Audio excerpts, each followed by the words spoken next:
Increíble, las Fuerzas Armadas de Ucrania han roto el frente, algo que nunca había sucedido antes. Las líneas enemigas están crujiendo como nunca y los enemigos arden, un infierno para el enemigo. Moscú está en pánico y llama a forasteros. Los ocupantes lo han perdido todo: blindados, aviones, fuerzas especiales e incluso aliados. Las bases petroleras rusas arden y las unidades de élite han sido destruidas. Una derrota total del enemigo. Con la precisión de un cirujano y la fuerza de una tormenta, el liderazgo ruso no puede hacer frente, mientras que las Fuerzas Armadas de Ucrania controlan la iniciativa. La victoria está cerca. Todos los detalles ahora mismo. Saludos, esto es Ucrania Hoy, con ustedes Solomilla Dolik, y estas son las últimas noticias. Las Fuerzas Armadas de Ucrania vuelven a dar batalla en la región de Donetsk. Los soldados ucranianos lograron rechazar con éxito a las tropas rusas cerca de Novoshakove y Kucheriv Yar. Así lo informa Deep State. La dirección de Dobropilia está bajo nuestro control. El enemigo ataca, pero sin éxito. Ningún avance de los ocupantes, solo pérdidas. Las fuerzas de defensa de Ucrania rechazaron al enemigo cerca de Novoshakove y Kucheriv Yar. Y eso no es todo. Otra emboscada ardiente para los ocupantes, de nuevo en Donetsk. La Guardia Nacional, paracaidistas, fuerzas de asalto aerotransportado, artillería y sistemas no tripulados de Ucrania destruyeron el ataque de vehículos blindados enemigos en Shakov y Volodymyrivka. La dirección de Dobropilia se mantiene firme. 9 unidades de blindados enemigos fueron destruidas y otras 4 convertidas en chatarra. Los rusos no lograron pasar de nuevo. Se encontraron con el infierno en tierra ucraniana. Veamos entonces cómo fue. En las noticias de Suspilne se ha informado con gran detalle que las Fuerzas Armadas de Ucrania no solo están manteniendo sus posiciones defensivas con una determinación inquebrantable y una resiliencia admirable frente a los constantes ataques del enemigo, sino que también están llevando a cabo activamente operaciones estratégicas y contraofensivas en diversos frentes a lo largo de la línea de contacto. Su capacidad para resistir los embates más feroces y al mismo tiempo lanzar acciones ofensivas efectivas demuestra una notable fortaleza militar, una planificación meticulosa y una adaptabilidad excepcional en el campo de batalla. Los reportes detallan cómo, a pesar de los desafíos monumentales, la escasez de recursos en comparación con el adversario y la intensidad implacable de los combates diarios, los valientes soldados ucranianos continúan defendiendo cada palmo de su territorio nacional con un coraje inquebrantable, protegiendo a la población civil de las atrocidades de la guerra y luchando incansablemente por la soberanía, la integridad territorial y la libertad de su nación. Esta situación subraya de manera crítica la importancia vital de la asistencia internacional continua y el apoyo sostenido por parte de la comunidad global para garantizar que las Fuerzas Armadas de Ucrania puedan seguir cumpliendo con su misión fundamental y vital en este conflicto prolongado, complejo y brutal. La moral de las tropas se mantiene extraordinariamente alta, impulsada por el apoyo incondicional de su pueblo, la convicción profunda en la justicia de su causa y la esperanza de un futuro pacífico, lo que les permite enfrentar cada día con un renovado vigor, un compromiso inquebrantable y una fe inquebrantable en la victoria final. Avanzan y recuperan cada pedazo de tierra ucraniana. En la región de Zaporilla, nuestras tropas están logrando avances significativos, expulsando al enemigo, y en Sumy, los ocupantes sienten una presión cada vez mayor y se ven obligados a retirarse. Las Fuerzas Armadas de Ucrania están un paso adelante. Los planes del Kremlin para apoderarse de zonas importantes del territorio y de localidades no se cumplen, por lo que se revisan y posponen constantemente. Según Sirski, esto significa que el enemigo está perdiendo la iniciativa estratégica. Sus campañas ofensivas fracasan y los defensores ucranianos no solo mantienen la defensa, sino que también pasan a la contraofensiva, infligiendo graves pérdidas a los ocupantes. La defensa antiaérea rusa en la Crimea, temporalmente ocupada, logró golpear a los suyos. Repelieron los ataques ucranianos de tal manera que al final solo lograron derribar su propio avión. Vamos a echar un vistazo a esta operación única. Hoy allí ha ardido ya en otro lugar. Repelieron los ataques ucranianos de tal manera que, como resultado, hoy lograron derribar su propio avión sobre Crimea. Ahora están recogiendo los restos en el territorio de Crimea. En cuanto a los canales públicos, sí, creo que después de nuestro programa en vivo, esa noticia aparecerá allí, precisamente haciendo referencia a esta etapa. Según él, la información sobre los detalles del derribo aún se está recopilando. También informó que, a pesar de la activa resistencia del enemigo, nuestros ataques alcanzaron el objetivo.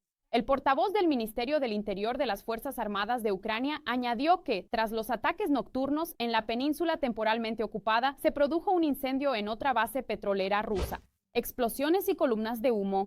Retumba en Crimea. En la temporalmente ocupada Svardivske, explosiones, incendios y un denso humo sobre el horizonte. En la noche del 17 de octubre, drones impactaron en una base petrolera que pertenece a la mayor red de gasolineras de Crimea. Allí, un resplandor potente y una columna negra de humo se ven a decenas de kilómetros. Probablemente también atacaron un depósito de municiones o un aeródromo. En el cielo, sobre el pueblo, hay 2 focos de incendio, las Fuerzas Armadas de Ucrania o Bavovna. Pero el hecho innegable permanece. Los enemigos arden intensamente en su propio territorio sin piedad.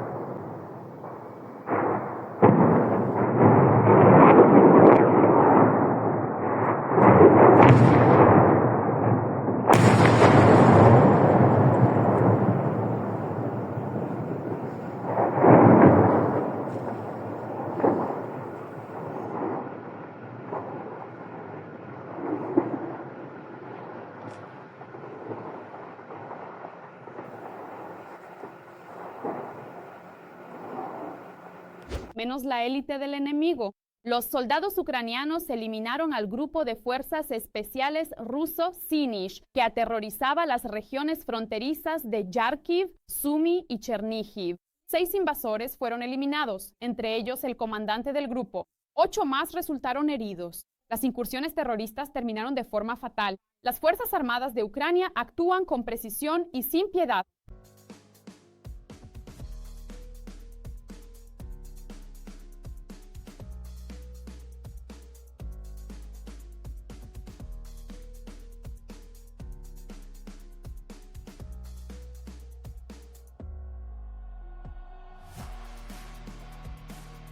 Los centinelas del cielo no duermen ni un momento. La defensa antiaérea ucraniana del Tercer Cuerpo de Ejército caza drones enemigos las 24 horas del día.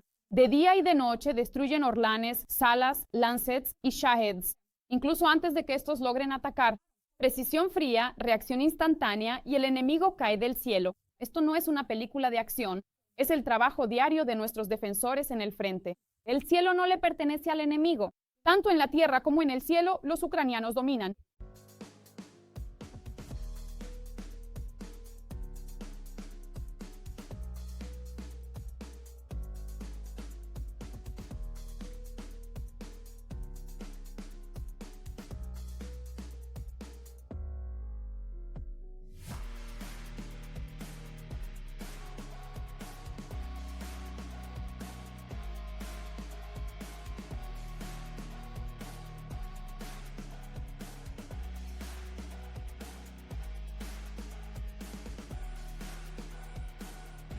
Los rusos ya no pueden con la situación y llaman a Corea del Norte. En la región de Sumy se ha registrado que operadores norcoreanos de drones corrigen los ataques contra las posiciones de las Fuerzas Armadas de Ucrania. Así lo informó el Estado Mayor General. Se han detectado comunicaciones entre mercenarios coreanos y militares rusos. El enemigo intenta tapar sus agujeros con manos ajenas. Debido a las pérdidas críticas de personal y al fracaso de la operación ofensiva en la región de Sumy, el mando de los invasores rusos está recurriendo a unidades de Corea del Norte. El mundo debe verlo. Moscú ya lleva al frente a cualquiera, pero eso no les ayudará. Ucrania lo está documentando todo. ¡Urgente! La situación en el frente se está agravando. Las Fuerzas Armadas de Ucrania han pasado a la etapa de represalia implacable. Los ocupantes están sufriendo pérdidas colosales. La contraofensiva de las fuerzas ucranianas arrasa con la defensa enemiga y abre un camino directo hacia Crimea. Los misiles más modernos dan en el blanco directamente. Los almacenes, cuarteles y equipo del enemigo están siendo destruidos sin ninguna posibilidad. Las tropas rusas están en pánico y el frente se resquebraja como nunca antes. Todos los detalles a continuación en el video.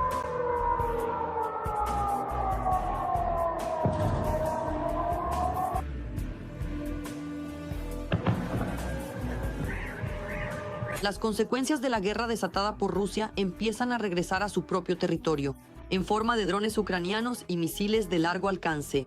En el Estado Mayor General suponen que después de Belgorod, los moscovitas podrían experimentar en carne propia lo que es un apagón.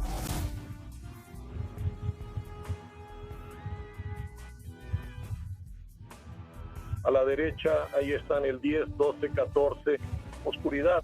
A la izquierda, Udionova, oscuridad. Clip de Udionova, Jestinina con el cruce, un momento importante.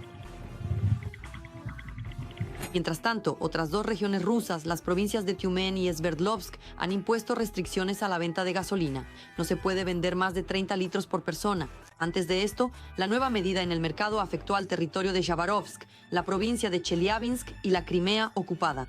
Todas estas colas y gasolineras vacías se deben a los ataques diarios contra las refinerías de petróleo. El comandante en jefe Sirski declaró que en septiembre, según el programa Deep Strike, se reportaron 70 impactos en territorio ruso. Destruimos en el país agresor la producción de combustibles y lubricantes, sustancias explosivas y otros componentes del complejo militar industrial ruso. En particular, el procesamiento de petróleo en Rusia se ha reducido en un 21%.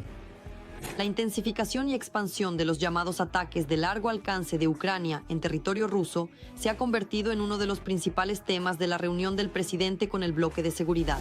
El armamento de largo alcance ucraniano está volviéndose notablemente más avanzado. Trabajamos constantemente para lograrlo y ya hemos proporcionado muchas oportunidades diferentes precisamente para la producción, los fondos necesarios, todo el apoyo necesario. También es necesario ampliar significativamente su uso. Tenemos planes claros al respecto. Todo debe implementarse en los próximos meses. La precisión ucraniana ya es visible, pero debe ser aún mayor.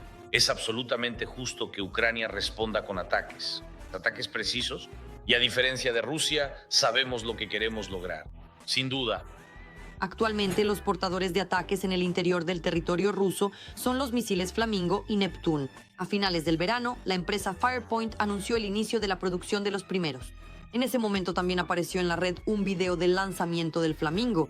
En otoño, los analistas sugirieron con razón que podrían haber volado sobre el territorio de la Crimea ocupada. El medio Welt afirmó que fueron precisamente los Flamingo los que destruyeron la base del FSB en la península. 3 misiles dejaron cráteres de 15 metros de diámetro cada uno.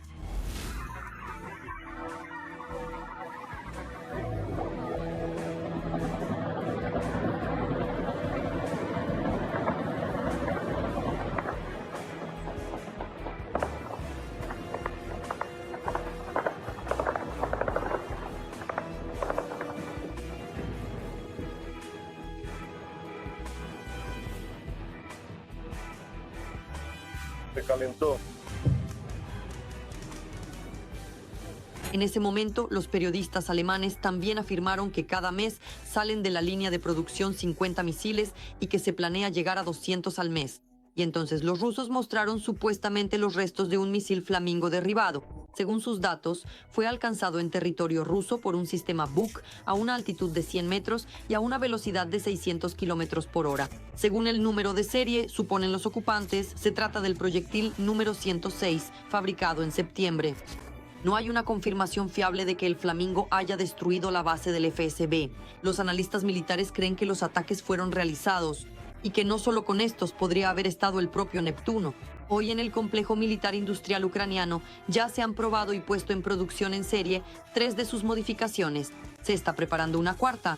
Y ahora está pasando pruebas, es el Neptuno largo, es uno que alcanza más de 1000 kilómetros. Actualmente, este producto se encuentra en una fase de pruebas exhaustivas y hasta el momento ya ha generado, digamos, impresiones bastante positivas.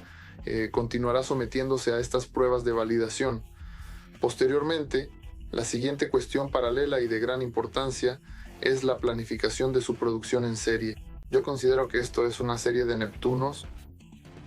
Esto, en primer lugar, hace que el país sea bastante capaz, revela nuestro potencial de combate, porque no todos los países del mundo tienen misiles de crucero, y además, en el futuro, los misiles de crucero serán tanto de base marítima como terrestre, y digamos de diferentes alcances.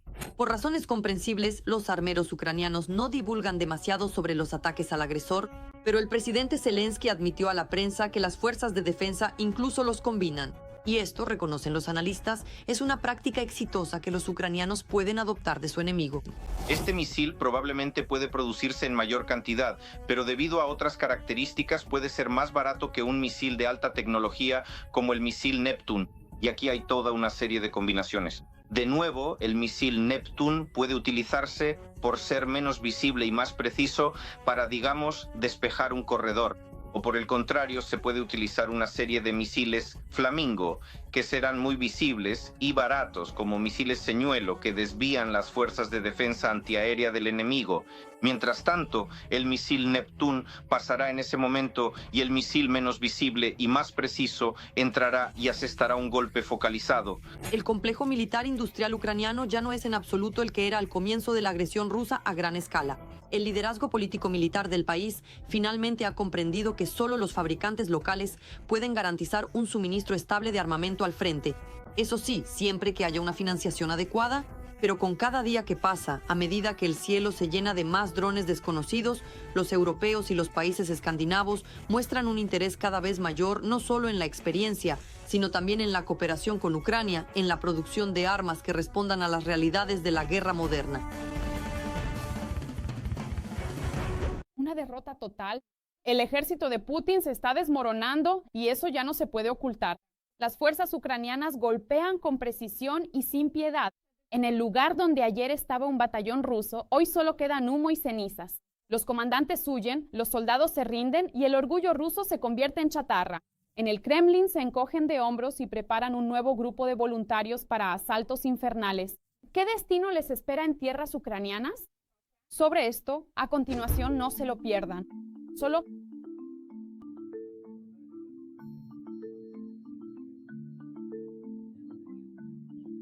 Del 19 de septiembre al 3 de octubre, el ejército ruso perdió en la guerra en Ucrania más de 1,000 de distintas personas.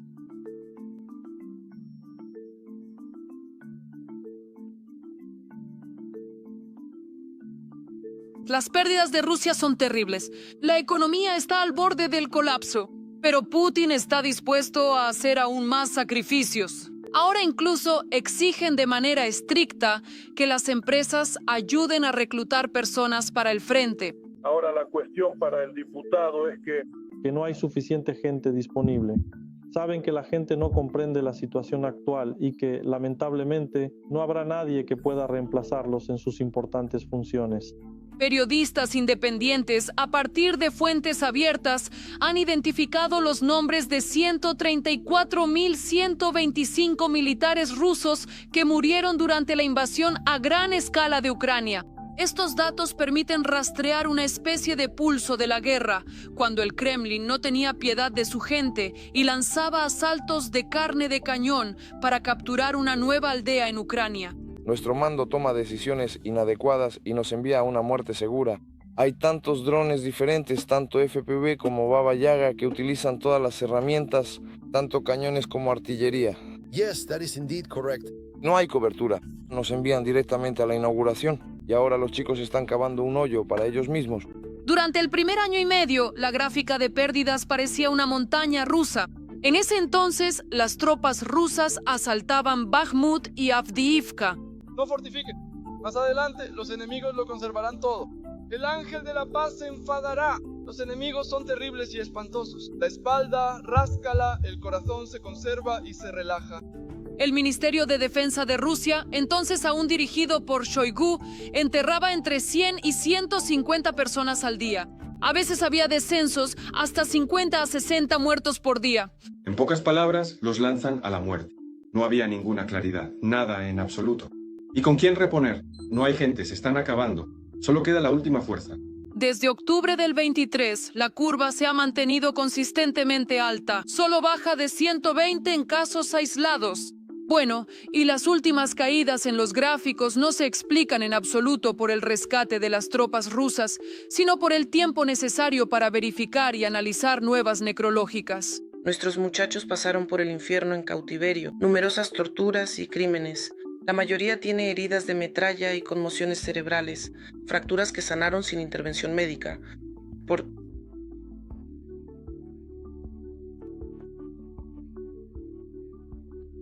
Bashkortostán y Tartaristán ocupan los primeros puestos en cuanto a la geografía del número de ciudadanos muertos en la guerra. Los voluntarios locales están ayudando a identificar a los fallecidos aquí. Esta es nuestra ciudad, Moscú. En los 15 años de guerra en Afganistán ha habido 3 o 4 muertos.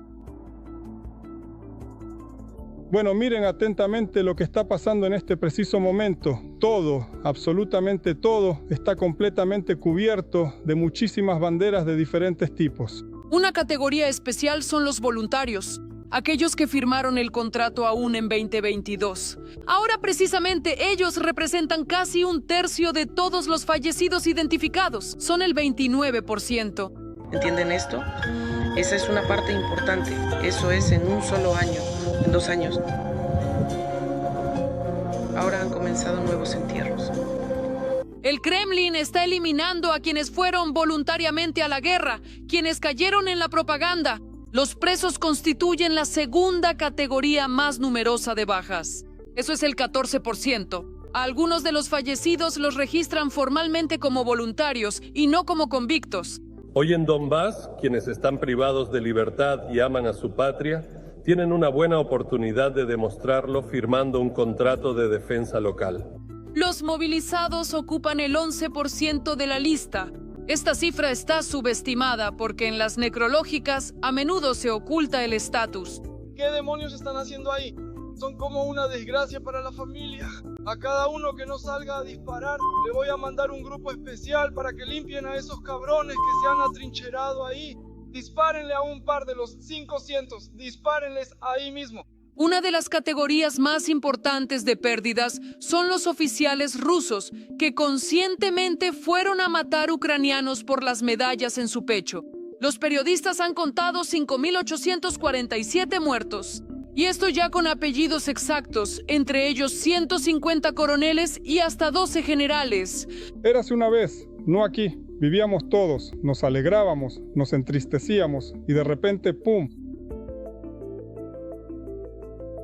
Y los chicos simplemente se fueron a morir. Para el ejército ruso esto es un golpe doloroso, porque todo su sistema se sostiene precisamente en los oficiales. Ellos coordinan la interacción de las distintas unidades y en consecuencia dan órdenes criminales de ataques contra Ucrania. ¿Y cuáles son las cifras reales? En general fue nuestro Putin quien se metió en esta guerra. ¿Cuánta gente ha muerto justo? En su momento había que levantar la economía. Lo que se ve en fuentes abiertas cubre solo entre el 45 y el 65% de las pérdidas reales. Es decir, la lista de 134.000 es solo la punta del iceberg que Putin intenta ocultar de todas las formas posibles. Actualmente, Ucrania cuenta más de 1.100.000 pérdidas de Rusia. En esta lista se incluyen tanto los heridos como los desaparecidos. Incluso las llamadas LNR y DNR ocupadas dejaron de publicar datos sobre sus pérdidas desde diciembre de 2022. De hecho, según afirman la BBC y Mediazone, podría tratarse de más de 300.000 militares rusos muertos. Esto sin contar los cuerpos que aún permanecen en el campo de batalla. La cifra realmente es grande. Las banderas cuelgan. En general, hay muchísimas. Chicos, habrá una cantidad verdaderamente enorme de muertos. Esto es algo que realmente me preocupa. Me parece que cuando sepamos toda la verdad sobre su número, todo el país ya estará soñando. El ejército ruso, que ya ha perdido a cientos de miles de personas, sigue luchando. Los llamados voluntarios y presos están cubriendo la escasez de personal. Los oficiales mueren más rápido de lo que pueden ser entrenados, y las estadísticas de muerte se están convirtiendo en el principal indicador de los éxitos del segundo ejército del mundo.